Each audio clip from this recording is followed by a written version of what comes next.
लोकसत्ता संपादकीय पॅरा.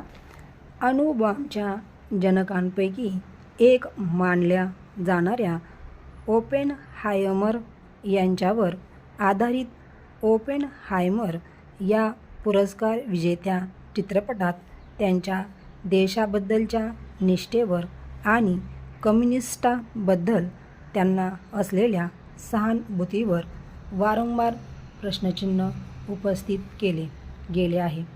एका ओळीत ते म्हणतात, मी कम्युनिस्ट नाही तर न्यू डीलचा समर्थक आहे. त्यांच्या या वाक्याला त्यातील न्यू डीलला अर्थातच राष्ट्राध्यक्ष फ्रँकलिन डी. रूझवेल्ट यांच्या सरकारने हाती घेतलेल्या मोठ्या कल्याणकारी विस्तार कार्यक्रमाचा आणि सार्वजनिक बांधकाम प्रकल्पांचा संदर्भ आहे. या कार्यक्रमामुळे अधोरेखित अमेरिकेला मोठ्या मंदीतून अर्थातच ग्रेट डिप्रेशन मधून बाहेर पडणे शक्य झाले. औद्योगिक पातळीवर परिस्थिती बदलण्यासाठी मोठ्या प्रमाणावर पाठिंबा देण्याव्यतिरिक्त या कार्यक्रमाने बेरोजगार तरुण शेतकरी आणि वृद्धांना संरक्षण देण्यासाठी सामाजिक सुरक्षा प्रणाली सुरू केली. एरवी पुराणमतवादी असलेल्या अमेरिकेसाठी हे मूलगामी बदल होते.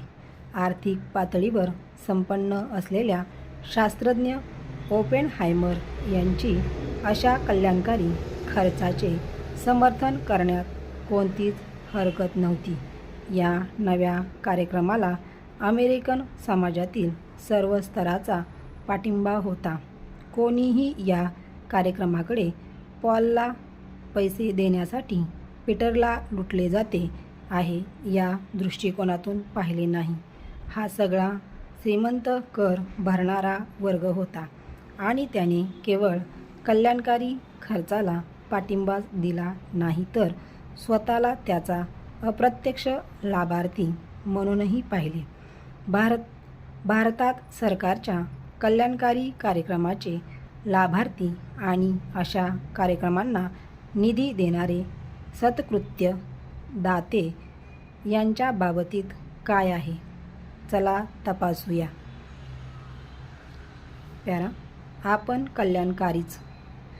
गेल्या 10 वर्षात भारताची आर्थिक वाटचाल अधिकाधिक कल्याणकारी आहे हे स्पष्ट दिसत आहे. 2017च्या आर्थिक सर्वेक्षणाच्या एका प्रकरणात सार्वत्रिक किमान उत्पन्नाच्या कल्पनेला महत्त्व देऊन तिची भरपूर चर्चा करण्यात आली होती. त्यामुळे तिची मोठी बातमी बनली. तत्कालीन मुख्य आर्थिक सल्लागार अरविंद सुब्रमण्यम यांनी लिहिले, सामाजिक न्याय आणि उत्पादक अर्थव्यवस्था या दोहोंचा विचार करताना सार्वत्रिक किमान उत्पन्न हे मूलगामी आणि महत्त्वपूर्ण ठरू शकते. 20व्या शतकात नागरी आणि राजकीय अधिकारांना जे महत्त्व होते तेच सार्वत्रिक किमान उत्पन्नाला 21व्या शतकात असू शकते. प्रस्तावित योजनेत सार्वत्रिकता, बिनशर्तता आणि यंत्रणा या 3 प्रमुख कल्पना आहेत. यात प्राप्तकर्त्याने उत्पन्न कसे खर्च करावे यावर कोणतेही बंधन नाही. हे व्हाउचर आधारित पद्धतीच्या विरुद्ध आहे.